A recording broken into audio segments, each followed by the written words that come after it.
maghrib at maghrib. Ini.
Hadirin dimohon duduk kembali.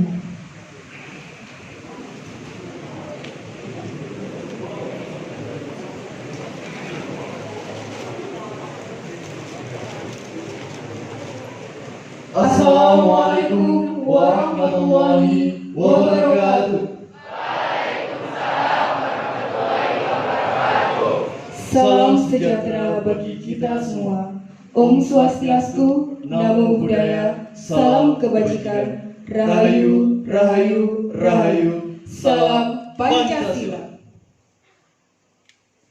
Yang terhormat Wakil Bupati Mojokerto, Bapak Dr. Haji Muhammad Al-Bara, LCM.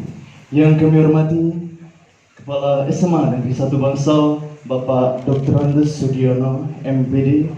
Yang kami hormati tenaga pendidik dan tenaga kependidikan SMA Negeri 1 Bangsal, serta peserta MPLS SMA Negeri 1 Bangsal tahun pelajaran 2022-2023 yang saya sayangi. Puja puji syukur kita panjatkan kehadirat Allah Subhanahu wa taala yang telah memberikan kita kesempatan dan kesehatan sehingga kita dapat berkumpul di SMA Negeri 1 Bangsal dalam acara Penutupan MPLS SMA Negeri 1 Bangsal tahun pelajaran 2022-2023. Perlu diketahui bahwasanya pada acara MPLS ini kami mengangkat sebuah tema, yaitu mewujudkan pelajar pengawal Pancasila, dengan harapan semoga generasi ini akan berdiri kokoh dalam mengawal dan menjaga bangsa kita dengan berlandaskan ideologi Pancasila.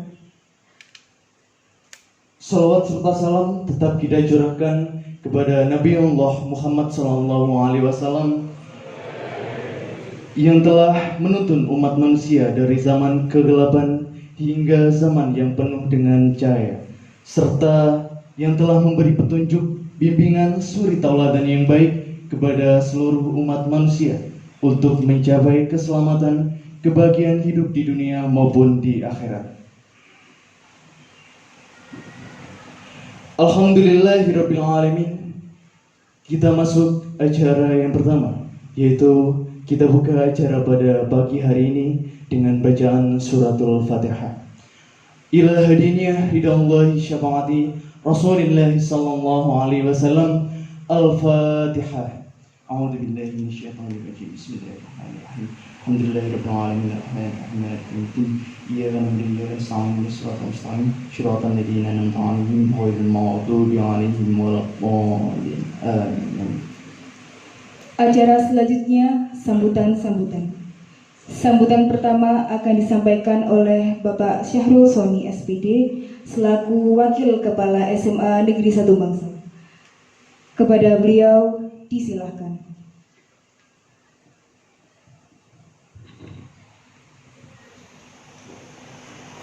Bismillahirrahmanirrahim. Assalamualaikum warahmatullahi wabarakatuh. Selamat pagi dan salam sejahtera bagi kita semuanya. Yang terhormat Wakil Bupati Mojokerto Bapak Dr. Haji Muhammad Al-Bara LC MHum beserta jajaran stafnya. Yang saya hormati Bapak Camat Bangsal atau pejabat yang mewakili, dalam hal ini Bapak Rokim selaku Sekcam Bangsal. Yang saya hormati teman-teman dari jajaran Wakil Kepala SMA Negeri 1 Bangsal, dan yang berbahagia para siswa peserta MPLS Semaba tahun 2022. Saya ingin menyapa dulu kalian. Selamat pagi.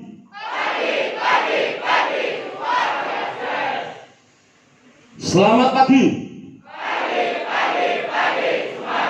Yes. Semaba.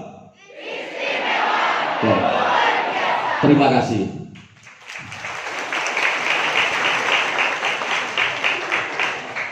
Yang pertama, marilah kita panjatkan puji syukur kehadirat Allah Subhanahu wa taala, yang mana pada hari Jumat yang berbahagia ini, Jumat yang penuh keberkahan ini, kita masih diberi limpahan kenikmatan oleh Allah Subhanahu wa taala.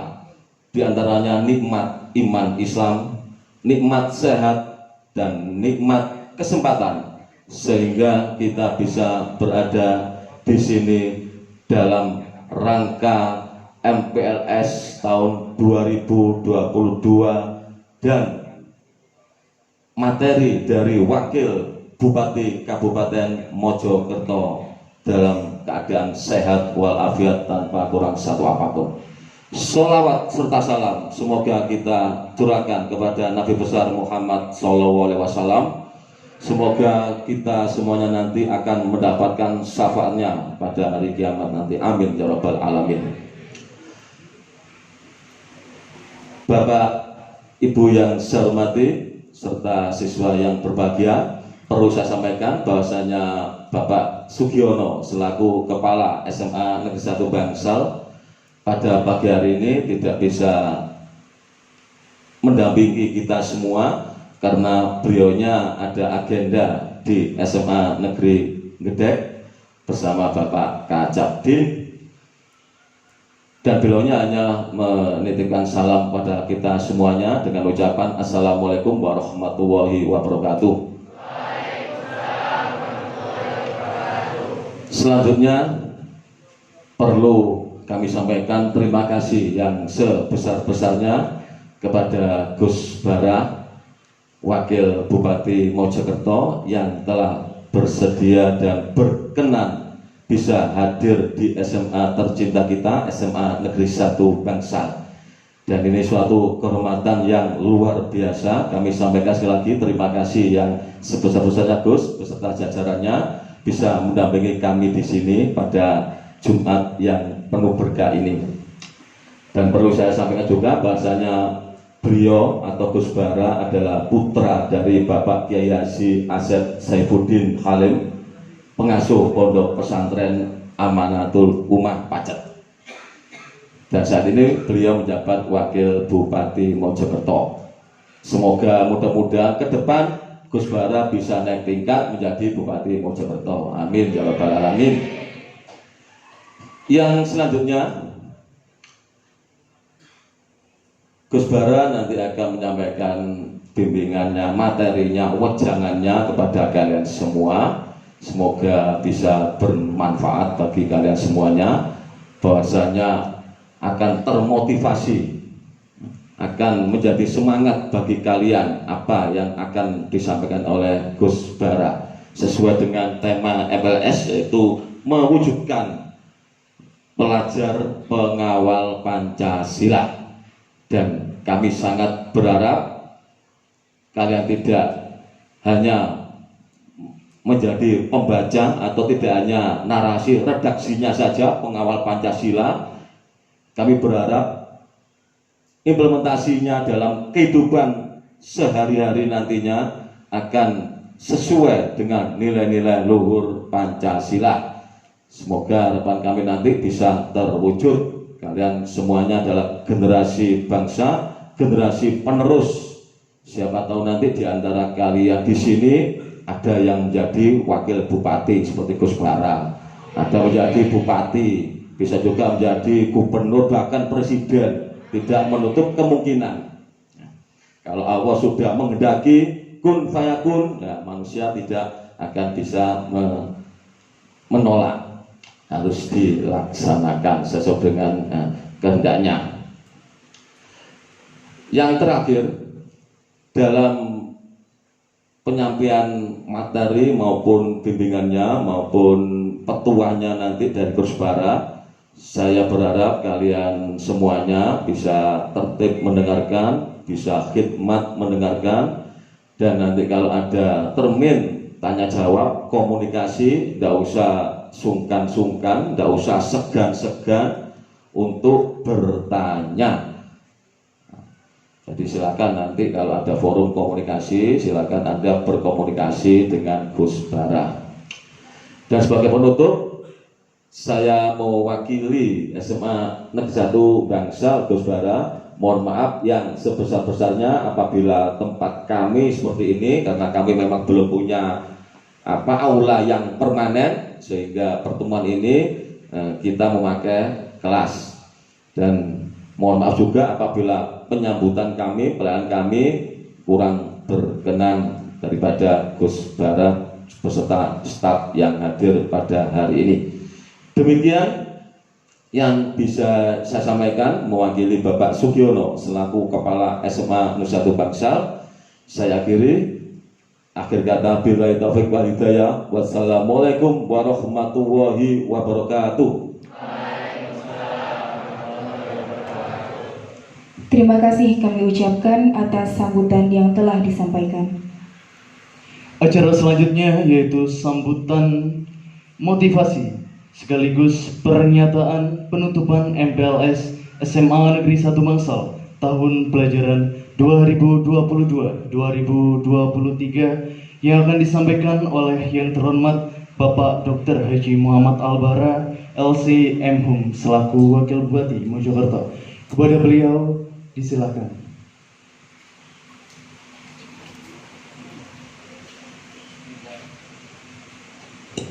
Bismillahirrahmanirrahim. Assalamualaikum warahmatullahi wabarakatuh. Selamat pagi, salam sejahtera untuk kita semua. Om Swastiastu, Namo Buddhaya, salam kebajikan, rahayu. Bismillah, walhamdulillah, wassalatu wassalamu ala sayyidina Muhammad ibn Abdillah wa ala alihi wa sahbihi wa mawalah, la hawla wa la quwata illa billah, amma ba'du. Yang saya hormati Kepala Sekolah SMA N1 Bangsal Bapak Dr. Andes Haji Sugiono MPD, yang dimana tidak bisa berhalangan hadir karena harus mengawal kegiatan yang ada di Gedek. Yang saya hormati Wakil Kepala Sekolah SMAN 1 Bangsal, Bapak Sahrul Soni SPD. Yang saya hormati Bapak Camat ataupun yang mewakili. Yang saya hormati seluruh tenaga pendidik dan kependidikan SMAN 1 Bangsal. Yang saya hormati dan saya banggakan dan saya cintai seluruh peserta MPLS SMAN 1 Bangsal tahun ajaran 2022-2023 yang berbahagia.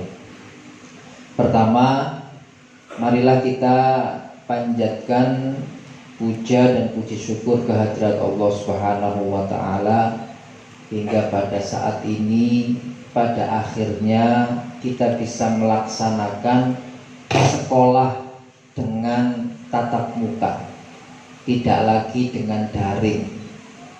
Setelah sekian tahun lamanya, kurang lebih 2 tahun, pelaksanaan sekolah itu dengan daring. Dan ini sangat merugikan terhadap perkembangan peserta didik dan terhadap dunia pendidikan. Sangat merugikan. Bahkan anak-anak SD itu katanya sih, nggak tahu kalau yang SMA 1 Bangsal ini, katanya anak-anak SD itu tugasnya yang mengerjakan itu ibunya ya. Jadi diberi tugas oleh sekolahan, yang mengerjakan ibunya. Anaknya di mana? Anaknya main game. Dan ini sangat merugikan. Pada akhirnya setelah sekian lama, setelah sekian tahun pelajaran atau sekolah dengan tatap muka bisa dilaksanakan. Sholawat serta salam kita haturkan kepada junjungan kita Nabi besar Muhammad SAW yang telah membimbing kita sehingga kita bisa mengenal agama, mengenal kebenaran, mengenal syariat, yaitu ad-dinul Islam. Bapak Ibu yang saya hormati, peserta MPLS SMAN 1 Bangsal yang saya cintai, saya banggakan. Pertama, saya ingin perkenalan dulu. Kata syair, tak kenal maka tak sayang. Nah, pada kesempatan yang berbahagia ini saya ingin memperkenalkan diri. Nama saya Muhammad Al-Bara,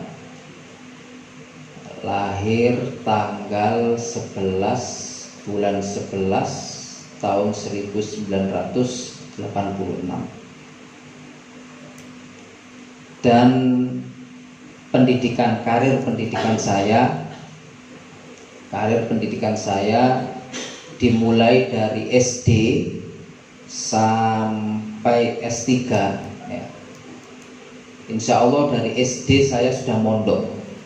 Jadi SD saya dipondokkan oleh orang tua saya di Malang, namanya Pondok Pesantren Al-Munawariyah Sudimoro, Bulawang, Malang, di bawah asuhan Kiai Haji Maftuh. Di sana 4 tahun, kelas 1 sampai kelas 4. Terus saya pindah ke Pasuruan, kelas 5 sampai kelas 6 itu di Pondok Nurul Kudus, pondok yang khusus untuk Al-Quran. Itu di bawah asuhan Kiai Haji Mas'ud ya. Kemudian SMP atau MTS, setingkat MTS tingkat SMP, itu saya mondok atau sekolah di rumah sendiri, di pondok pesantren abah saya sendiri. MTS, kemudian MA atau setingkat SMA, itu saya pondok juga, sekaligus sekolah juga di rumah sendiri di MA Amanatul Ummah. Setelah itu saya ikut tes beasiswa ke Mesir, ke Universitas Al Azhar Mesir melalui jalur Departemen Agama DEPAK. Alhamdulillah tahun 2005 itu saya mendapatkan beasiswa untuk meneruskan jenjang pendidikan S1 di Universitas Al Azhar Mesir, jurusan Syariah Islamiyah atau Islamic Law. Kemudian S2 sempat merasakan S2 di Mesir, tapi tidak sampai diselesaikan, hanya pada setingkat diploma, tidak sampai selesai menulis tesis. S2 saya double degree pada waktu itu, di Mesir iya, di Indonesia juga iya. Di Indonesia saya kuliah di Universitas Padjadjaran S2, kemudian S3 juga alhamdulillah selesai 1 bulan yang lalu. Saya menyelesaikan S3 saya, sama dikarenakan pandemi COVID-19. Jadi 2 tahun itu saya tidak merampungkan sekolah S3 dan juga tidak menulis dikarenakan pandemi COVID-19. Perjalanan jauh itu juga dibatasi, sehingga kemudian terhambat dalam penyelesaian disertasi saya. Tapi alhamdulillah sudah 1 bulan yang lalu saya selesai menyelesaikan tuntas atau selesai menyelesaikan gelar S3 saya. Alhamdulillah. Itu perkenalan singkat terkait dengan saya. Adik-adik, saya panggil adik-adik saja ya, karena umurnya juga tidak terlalu jauh ya. Adik-adik yang saya cintai, yang saya banggakan, generasi muda ini adalah aset bangsa. Generasi muda, sampean semua ini yang sekarang duduk di sini adalah aset bangsa. Kita yang ada di depan ini tidak lama juga, ya berhitungan tahun juga pasti akan diganti oleh yang muda-muda ini ya. Mungkin yang sepuh dulu, terus ganti saya yang agak muda, saya terus diganti sampean yang masih muda-muda ini. Nah, tidak lama juga pasti akan silih berganti, pasti akan diganti ya. Dan tahun 2045 dalam banyak artikel disebutkan bahwasanya Indonesia ini mendapatkan bonus demografi, artinya para pemudanya itu lebih daripada penduduk Indonesia. Atau di tahun 2045 penduduk anak mudanya, umuran yang masih muda ini di angka lebih dari 50%, kurang lebih. Artinya bahwasanya nanti di tahun 2045 Indonesia ini 50% lebih penduduknya rata-rata masih berusia milenial. Jadi kurang lebih antara 21 sampai 40 ke bawah, 35 lah, di tahun 2045. Ini merupakan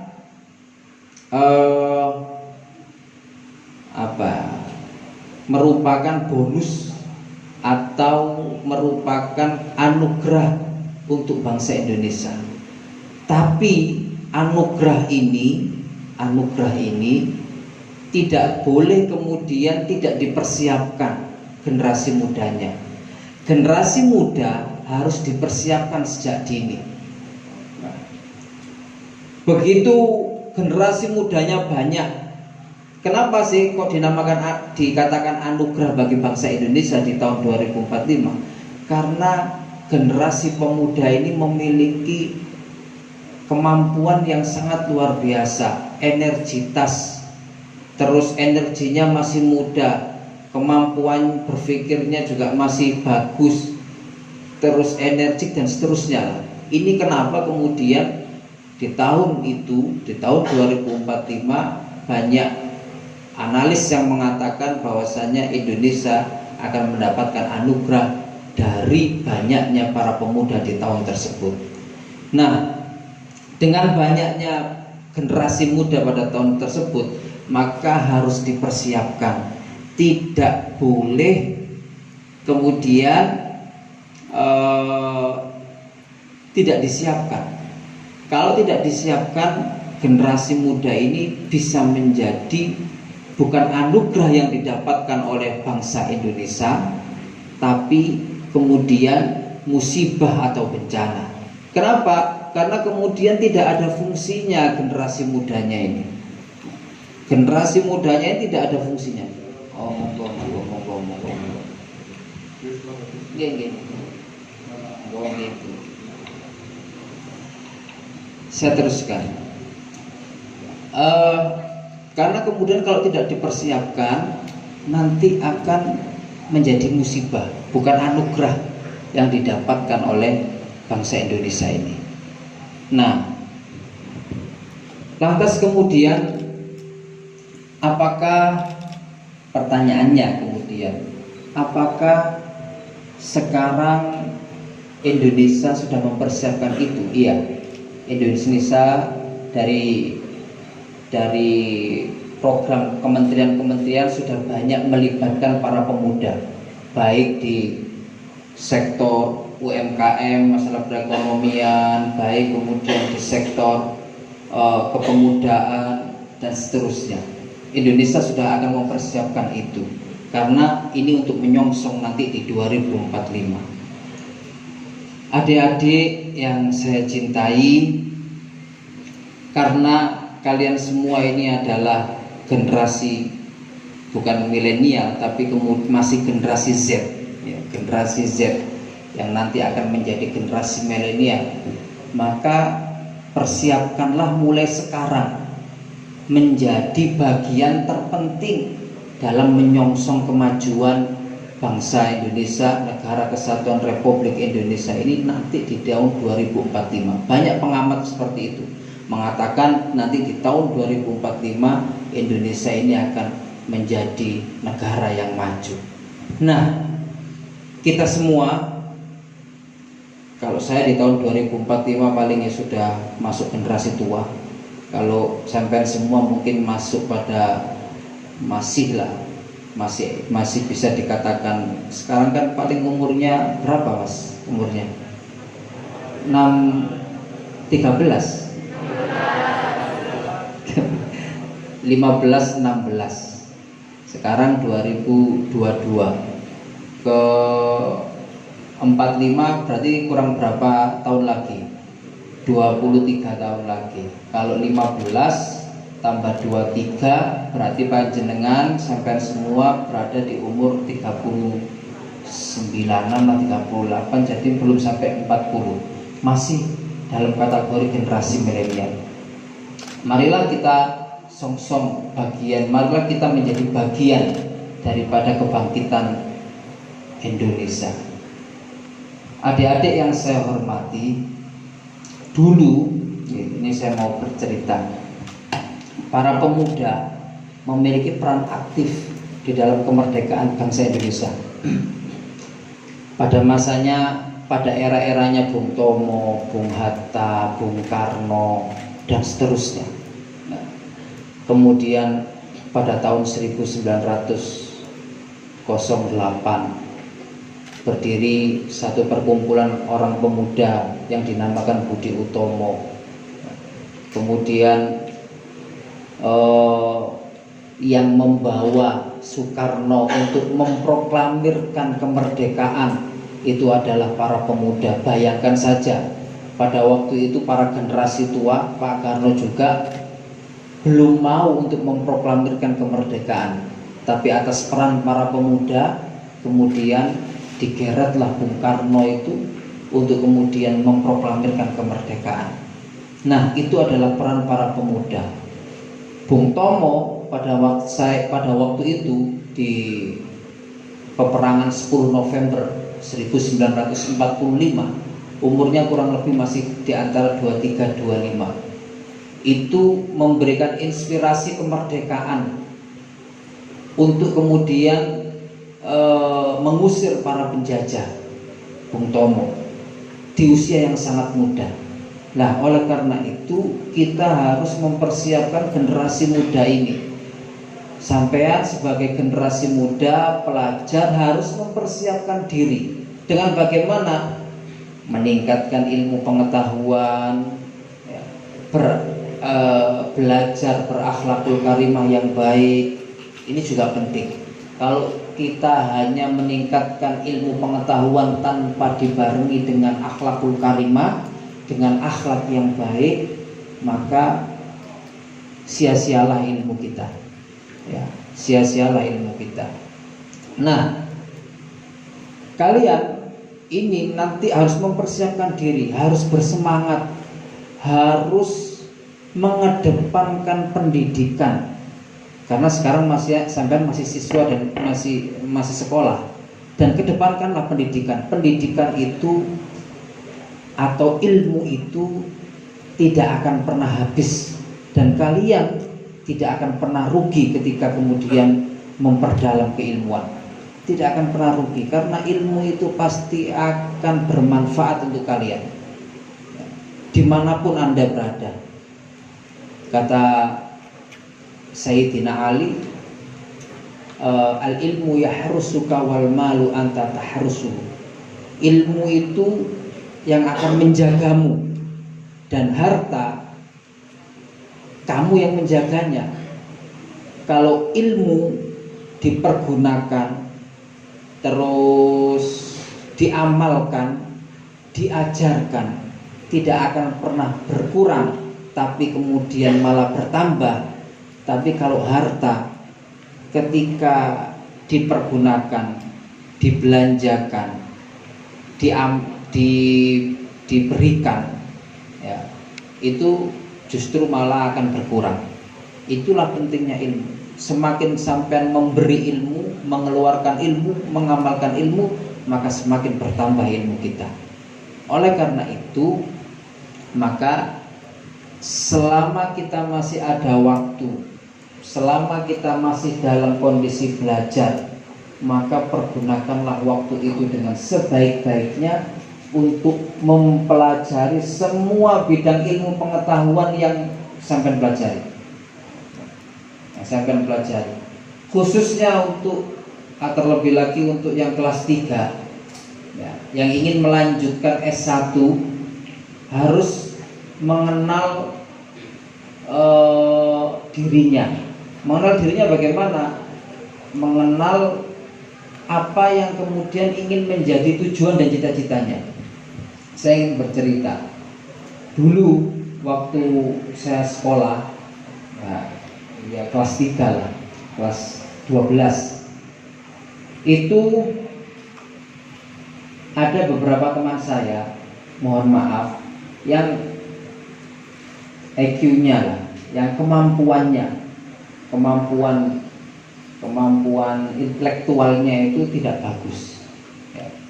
Terus pokoknya dijak nganggarap, dijak mengerjakan apapun, diterangkan model apa saja nggak masuk.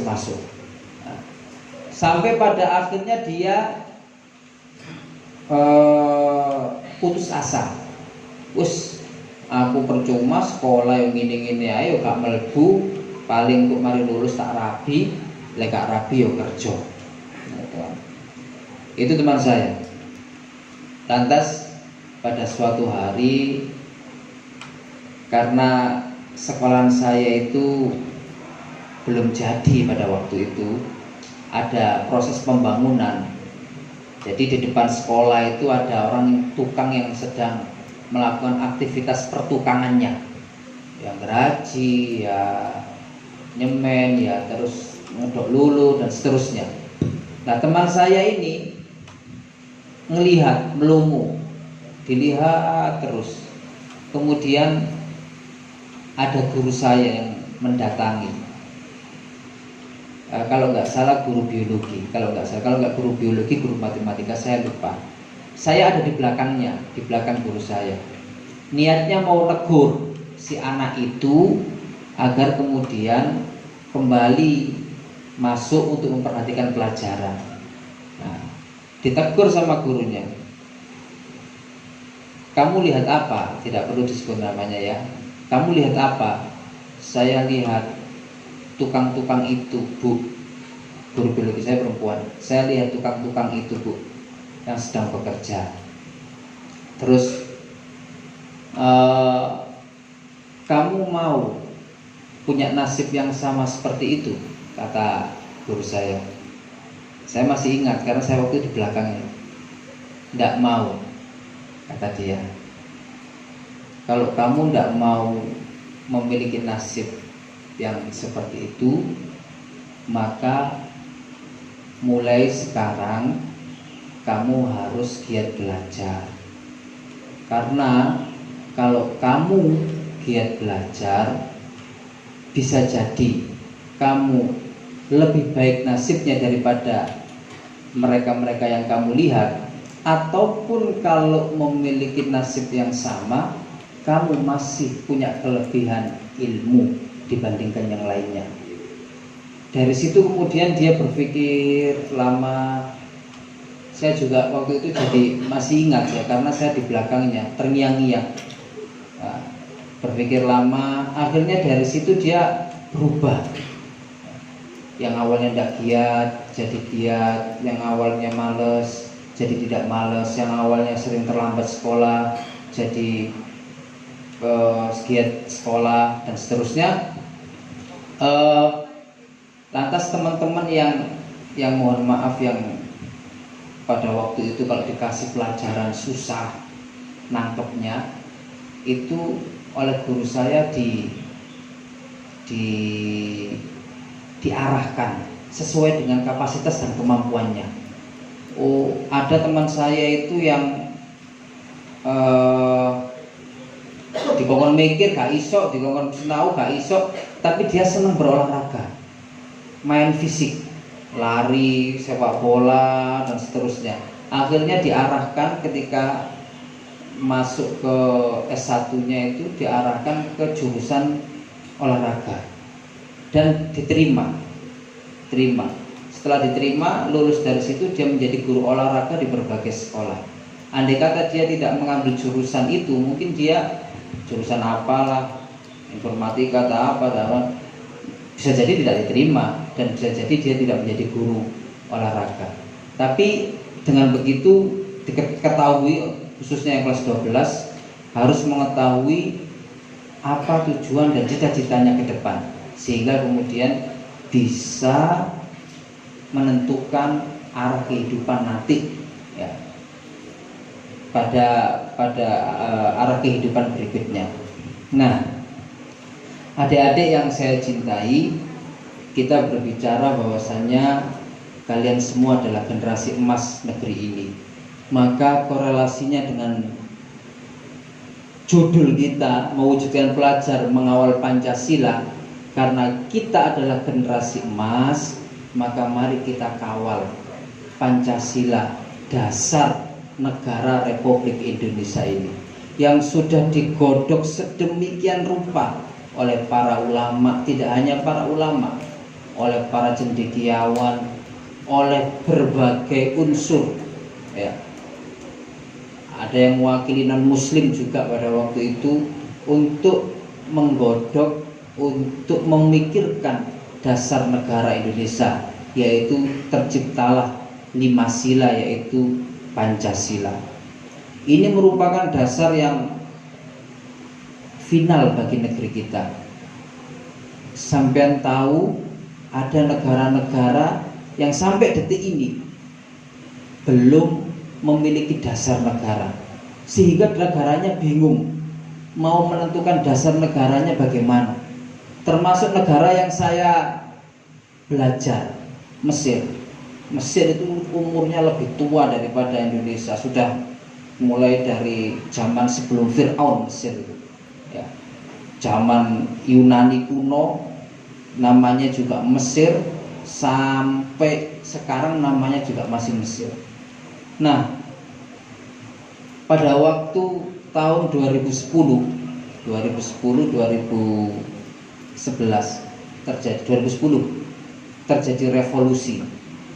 terjadi revolusi yang dimana presiden diturunkan, dasar negara dihapus, semua undang-undang dihapus, mulai nol lagi negaranya.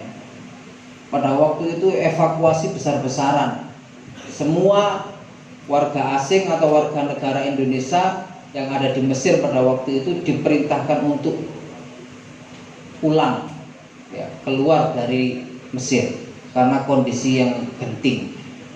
Saya waktu itu masih kuliah di sana, dapat bagian evakuasi pertama.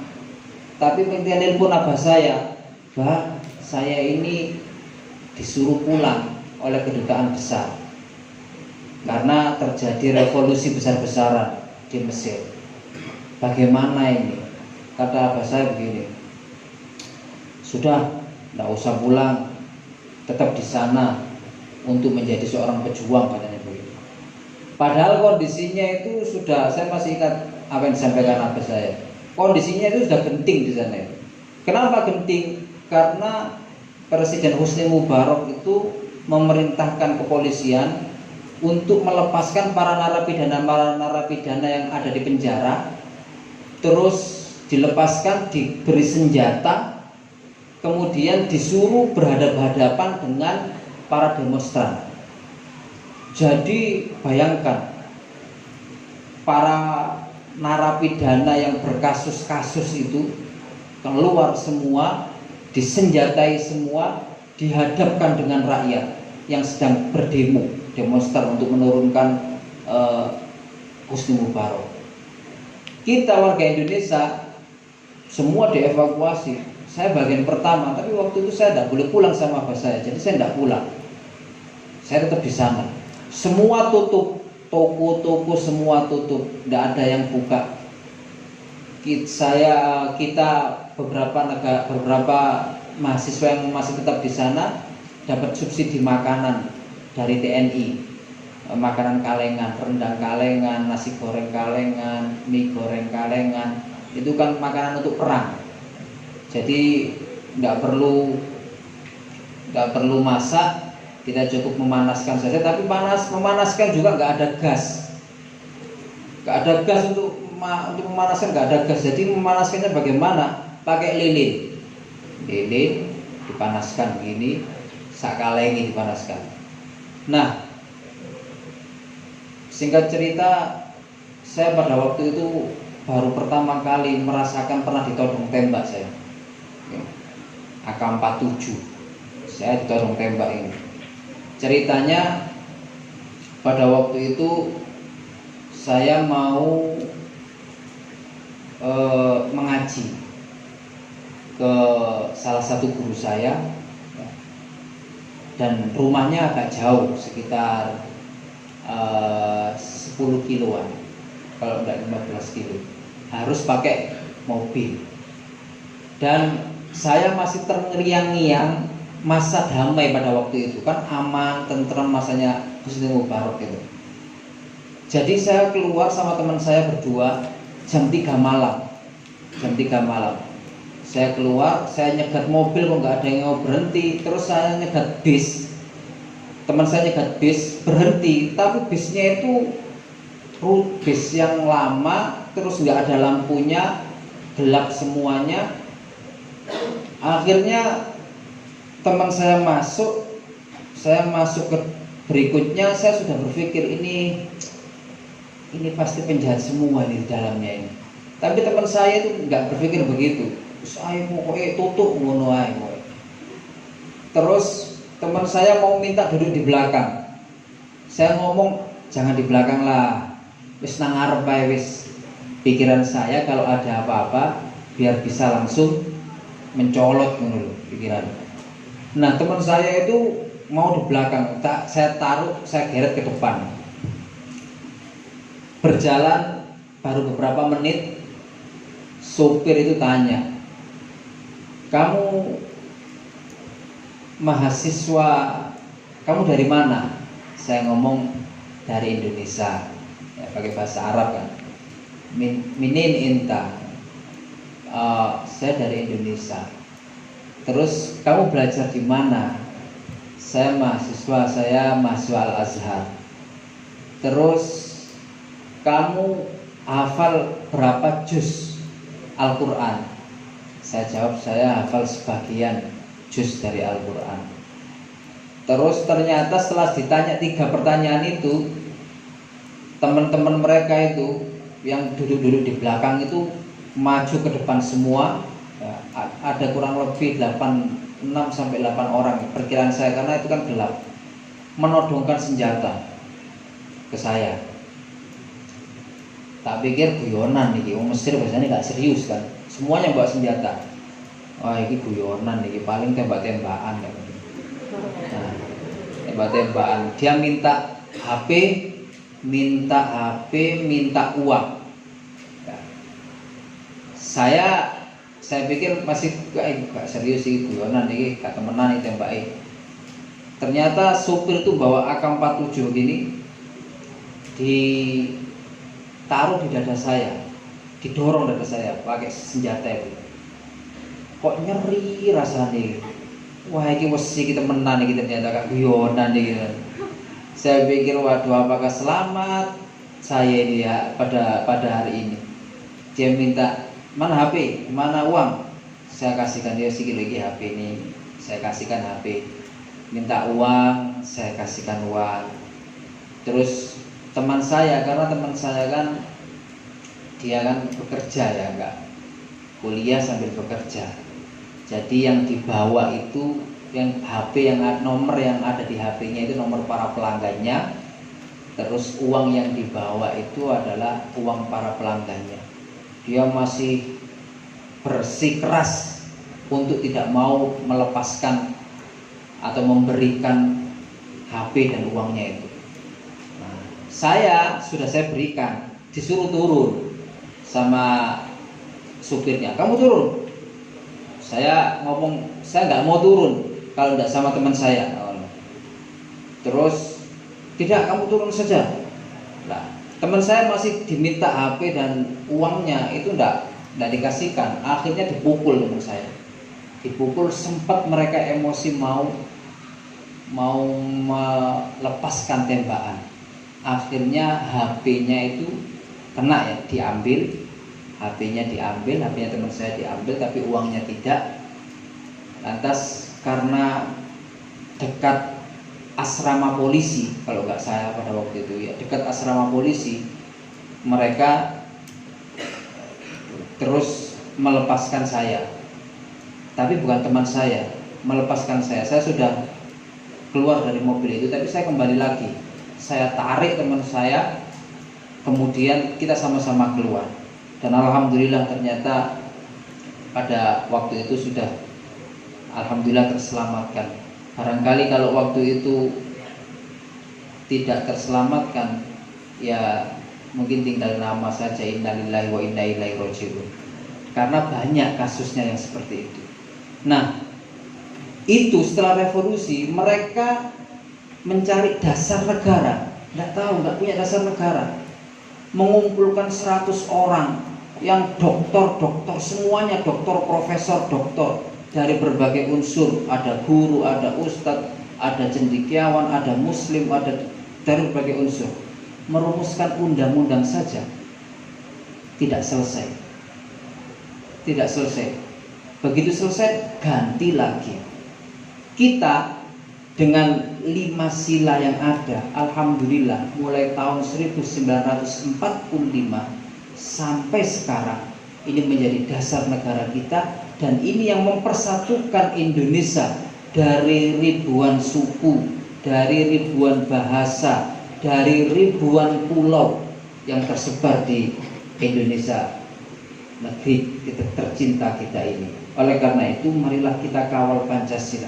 Kalau ada faham-faham asing yang masuk dan merongrong keutuhan negara kesatuan Republik Indonesia atau Pancasila, tolak.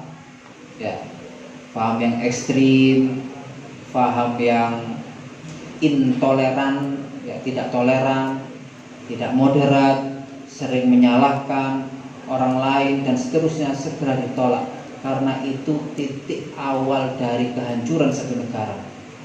Buktinya banyak. Kalau mau bukti, negara Syria hancur, lebur, sampai sekarang nasibnya belum bisa ditentukan. Karena apa? Karena memberi ruang kepada paham-paham intoleran masuk ke negaranya. Irak juga sama, Yaman sama, yang lebih parah lagi Libya. Ya, bayangkan, Libya itu negara yang makmur, tidak punya hutang,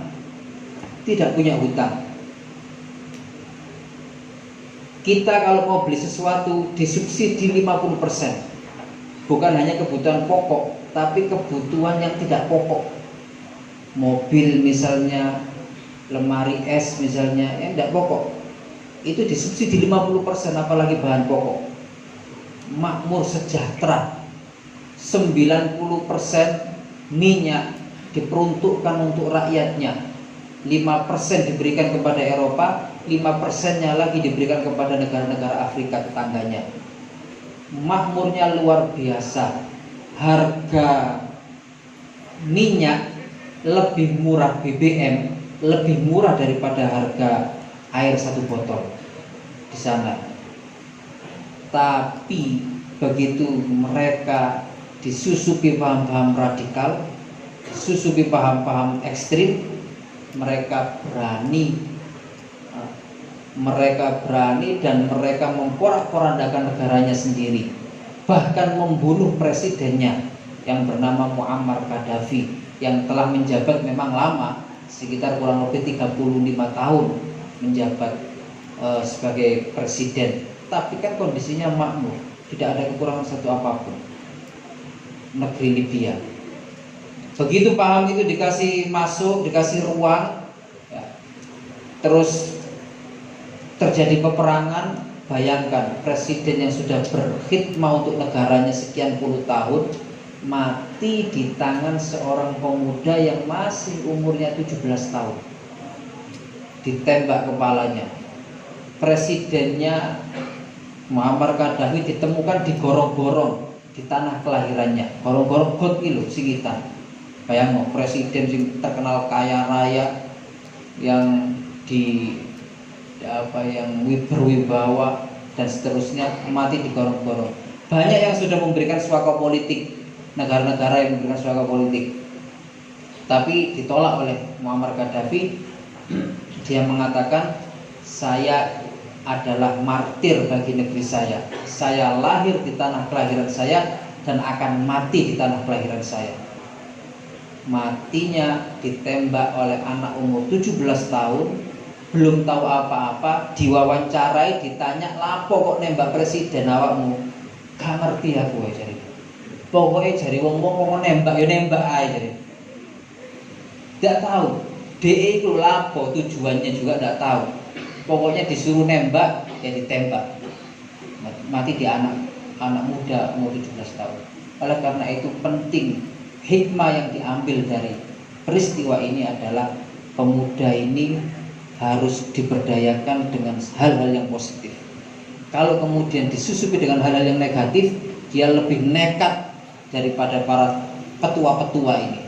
Dia lebih energik karena jiwanya masih muda, energinya masih muda, sehingga kemudian kalau diberi hal yang negatif bisa jadi akan bertambah lebih buruk, tapi kalau diberi hal-hal yang positif bisa menjadi akan lebih baik lagi, dan negara kita Pancasila ini akan bisa berdiri tegak ketika para pemudanya ketika generasi milenialnya ini memberikan hal yang positif pula terhadap bangsa kita.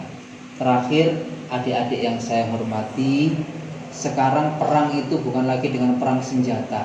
Perang senjata seperti Ukraina, Rusia itu menghabiskan triliunan rupiah, miliaran dolar. Dalam satu harinya pun ada senjata yang sekali ditembak itu di Ukraina ya, sekali nembak bantuan dari Amerika itu kurang lebih yang dikeluarkan sekitar 2-3 juta dolar sekali nembak tok gitu. Sudah terus di total berapa kali nembak, ada amunisi yang seperti itu, berapa kali ribu nembak dan berapa korban jiwa. Semua negara Eropa dan semua negara-negara maju tidak mau, pasti menghindari peperangan fisik karena kerugiannya sangat luar biasa. Perang yang mereka lakukan sekarang adalah perang ideologi, perang budaya, perang pengaruh. Bagaimana maksudnya? Generasi-generasi kita ini dipengaruhi oleh budaya-budaya yang bukan budaya asli kita. Generasi kita ini dipengaruhi oleh ideologi-ideologi yang bukan asli dari ideologi bangsa kita. Lewatnya dari mana? Banyak. Dari dunia televisi, dari internet, bahkan dari perfilman. Amerika itu, Hollywood itu produksi terbesar perfilman Amerika untuk menunjukkan bahwasanya negaranya superior dan mempengaruhi negara-negara yang lain. Dia buat film yang semestinya tidak ada di negaranya, mesti seperti Spiderman, gak ono wongi juga gak ada. Batman, gak ono. Superman, gak ada. Wonder Woman, terus mana? Captain America dan seterusnya. Sampai cari orangnya gak ada. Beda dengan kita punya pahlawan yang bisa dicontoh. Cari Pangeran Diponegoro, ono wongi. Cari cari pahlawan nasional seperti Patimura, ada orangnya. Cari yang lebih sakti-sakti lagi lah, Gajah Mada, ono wonge. Yang lebih sakti lagi misalnya Angling Darmo, ada peninggalannya. Lebih sakti mana misalnya Arya Kamandanu, ono wonge. Lebih sakti lagi mana Sunan-Sunan misalnya, ada orangnya. Pahlawan-pahlawan itu ada, wujud nyata. Negara kita ini Indonesia.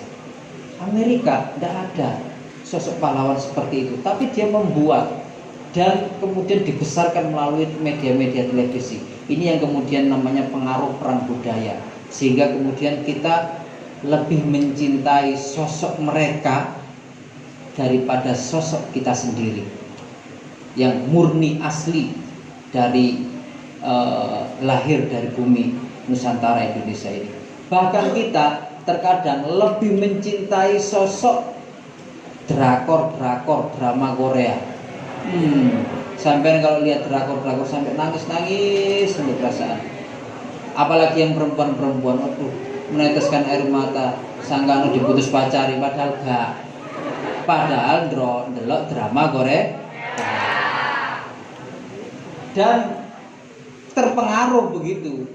Maksudnya bukan hanya lihat saja, dandanane koyo wong Korea, mangane wis koyo wong Korea, gak gelem mangan sayur lodeh, gak gelem jangan asem, mangane kimchi. Nah, marungono ramen, gak gelem mangan mie goreng pinggir dalan gak gelem, njaluke ramen. Nah, dan seterusnya. Ini namanya perang budaya. Hasilnya apa? Hasilnya panjenengan kalian semua memperkaya mereka. Uang karena sudah mindset sampai dibangun di sini Korea, Jepang, Amerika. Jadi sing dituku barang-barang untuk kabeh. Duwe mlayu merono. Sing Indonesia gak dituku. Kalau duwe ya akhirnya. Nah, ini namanya perang budaya dan ini dilakukan oleh semua negara untuk mempengaruhi negara-negara yang lain, dan korbannya adalah generasi muda ini korbannya. Nah, terbanyak generasi muda ini. Makanya saya wis lagi viral namanya Fashion Week. Tahu semua Fashion Week Citayam. Wis bongek apa mana? Kurma apa mana? Cici. Saya ini sedih. Kenapa sih kok harus dipublikasikan, harus diviralkan. Kenapa generasi seperti itu yang harus diviralkan? Kok gak generasi kayak gini iki sekolah, duduk, mengikuti MPLS dan seterusnya, kok nggak ini yang kemudian diviralkan? Kok sing bonge, kurma, JJ, bahkan diberi beasiswa saja nggak mau katanya, di sekolah dikai beasiswa gak gelem dan seterusnya. Itu yang viral. Lebih parah lagi didukung oleh gubernurnya, didukung oleh artis-artis lain, didukung. Ya ada positifnya sih, tapi kemudian kalau itu berpengaruh pada generasi begini ini, dia yang lebih mementingkan fashion gaya daripada sekolah. Bahkan naudzubillah ketika diwawancarai, ada yang masih kelas 3 SD, ada yang masih kelas 5 SD di sana itu. Ditanya kelas berapa? 3 SD. Kelas berapa? 6 SD. Sama satunya cewek kelas berapa? Kelas 1 SMP. Pacaran kalian? Iya. Kapan jadian? Barusan. Diwawancara itu barusan sambil bawa bunga, Masya Allah. Itulah kemudian generasi yang ditampilkan. Bayangkan apakah dengan generasi seperti itu akan bisa bersaing nanti di Indonesia di tahun 2045. Bayangkan generasi-generasi yang bisa bersaing ya adalah generasi-generasi seperti kalian semua yang memperdulikan dan mendahulukan dunia pendidikan. Semoga kita semua bisa memberikan kejayaan, kebaikan untuk negeri kita tercinta Indonesia ini. Itu yang ingin saya sampaikan pada kesempatan yang berbahagia ini. Semoga ada manfaatnya pada pertemuan kali ini, dan saya sangat berterima kasih kepada semua adik-adik SMA N1 Bangsal yang bisa bertatap muka, bisa berkenalan dengan kalian semua. Semoga kita bisa bertemu di lain waktu dan di kondisi yang berbeda pula. Saya kira itu, kurang lebihnya mohon maaf. Saya akhiri. Wassalamualaikum warahmatullahi wabarakatuh.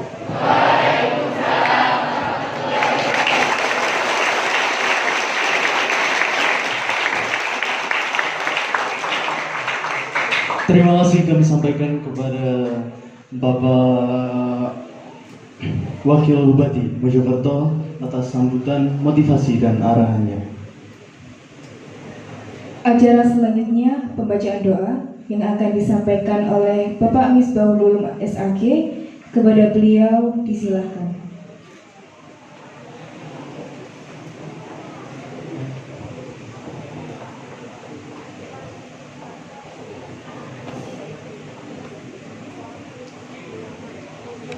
Mohon maaf deh, ini ada perintah untuk ditutup. Dengan ini, dengan mengucapkan Alhamdulillahirabbil alamin, kegiatan MPLS SMA Negeri 1 Bangsal tahun ajaran 2022-2023 resmi saya nyatakan ditutup.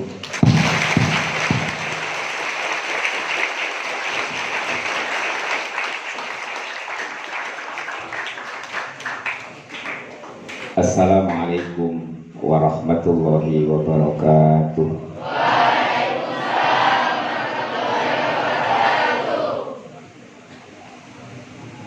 Dengan mengucapkan Alhamdulillahirabbil alamin, marilah kita menundukkan kepala seraya berdoa, memohon kepada Allah Subhanahu wa taala agar kegiatan MPLS SMA Negeri 1 Bangsal tahun pelajaran 2022-2023 semua yang kita dapatkan ilmunya menjadikan ilmu yang manfaat barokah, maslahah fid dini wa dunya wal akhirah. Allahumma amin. Ala hadhihi niyyah wa ala kulli niyatin shalihah. Syai'un lillahi lahumul Fatihah. A'udzu billahi minasy syaithanir rajim. Bismillahirrahmanirrahim. Alhamdulillahirabbil alamin arrahmanir rahim maliki yaumiddin. Iyyaka na'budu wa iyyaka nasta'in. Ihdinas shiratal mustaqim. Shiratal ladzina an'amta 'alaihim ghairil maghdubi 'alaihim waladdallin. Amin. Bismillahirrahmanirrahim. Allahumma salli wa sallim wa barik ala sayyidina Muhammad. Alhamdulillahi rabbil alamin. Hamdan yuwafi ni'amahu wa yukafi'u mazidah. Ya Rabbana lakal hamdu kama yanbaghi li jalali wajhikal karimi wa 'azimi sultanik. Ya Allah, ya Rahman, ya Rahim. Pada hari ini tanggal 22 Juli tahun 2022, kami berkumpul di Aula SMA Negeri 1 Bangsal ini dalam rangka upacara penutupan masa pengenalan lingkungan sekolah. Syukur Alhamdulillah kita dapat menjalani MPLS ini dengan lancar tanpa kendala. Ya Allah, ya Tuhan yang Maha Penyayang, hanya karena rahmat dan kasih sayang-Mu kegiatan MPLS tahun 2022 ini bisa berjalan dengan baik. Ya Allah, ya Rahman, ya Rahim, jadikanlah agenda MPLS ini menjadi salah satu ladang amal yang bisa kami lakukan untuk mencetak generasi-generasi muda yang unggul. Jadikanlah pertemuan ini sebagai sebuah ikatan pertemanan dan persaudaraan yang Engkau ridhoi, ya Allah. Bukalah pintu kebaikan, keberkahan dan rahmat yang tak terbatas pada seluruh anggota SMA Negeri 1 Bangsal ini dalam menuntut ilmu. Berkailah segala ilmu yang telah kami dapatkan selama kegiatan MPLS ini. Rabbana zalamna anfusana wa illam taghfir lana wa tarhamna lanakunanna minal khasirin. Wa tub 'alaina innaka antat tawwabur rahim. Rabbana atina fid dunya hasanah wa fil akhirati hasanah wa qina adzabannar. Wa sallallahu ala sayyidina Muhammad wa alihi wa sahbihi wa barik wa sallim. Subhana rabbika rabbil izzati amma yasifun wa salamun alal mursalin walhamdulillahi rabbil alamin. Assalamu alaikum warahmatullahi wabarakatuh.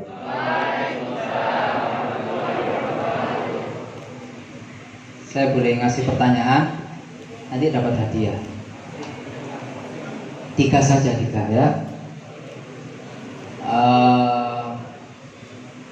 Siapa yang hafal Pancasila angkat tangan? Wow. Pojok.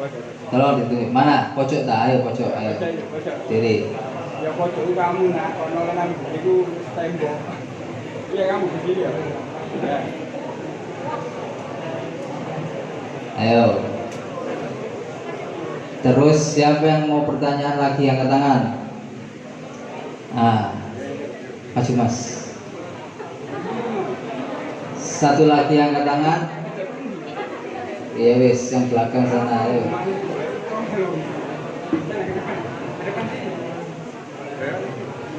Ya, 3.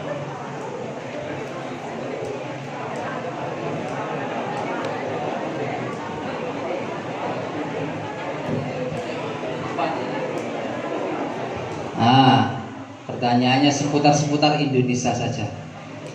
Siapa yang hafal Pancasila? Ya. Assalamualaikum warahmatullahi wabarakatuh. Perkenalkan, nama saya Dini Anggraeni dari SMPN 1 Puri.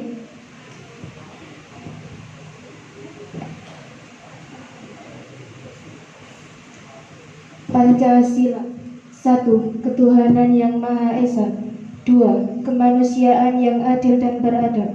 3. Persatuan Indonesia. 4. Kerakyatan yang dipimpin oleh hikmat kebijaksanaan dalam permusyawaratan perwakilan. 5. Keadilan sosial bagi seluruh rakyat Indonesia.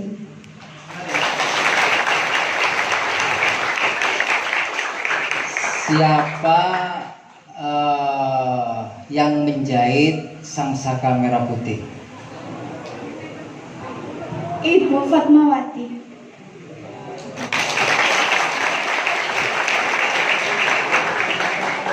Bung Karno lahir tahun berapa? Tanggal, tahun, tanggal, bulan, tahun. Nggak ada yang apa? Sudah.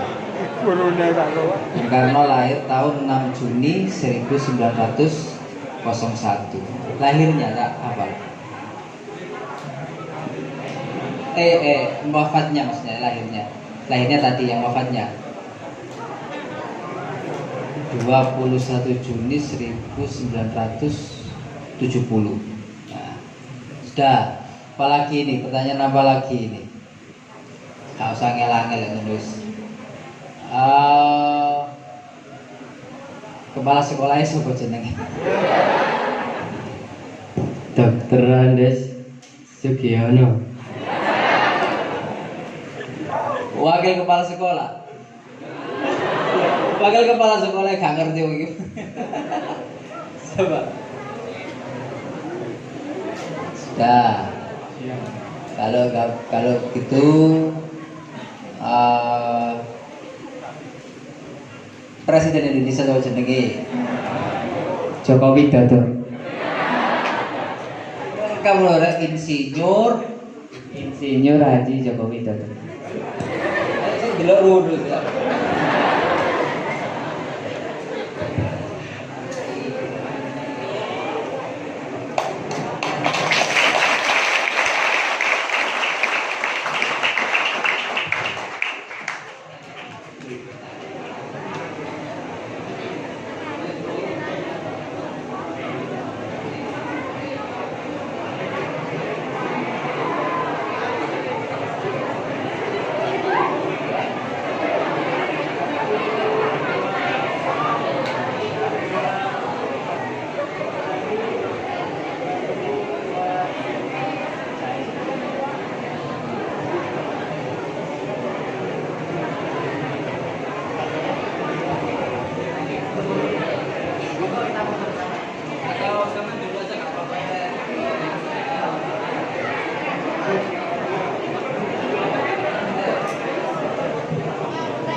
Istimewa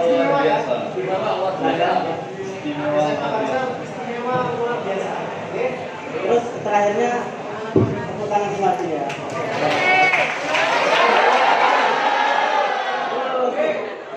Ikuti ya bapak saya. SMA Negeri 1 Bangsal.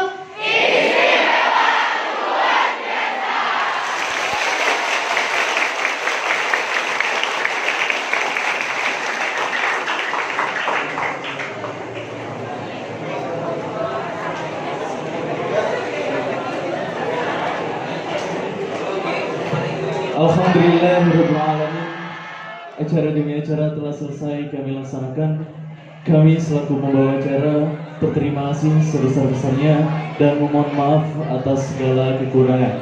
Akhir kata, wassalamualaikum warahmatullahi wabarakatuh.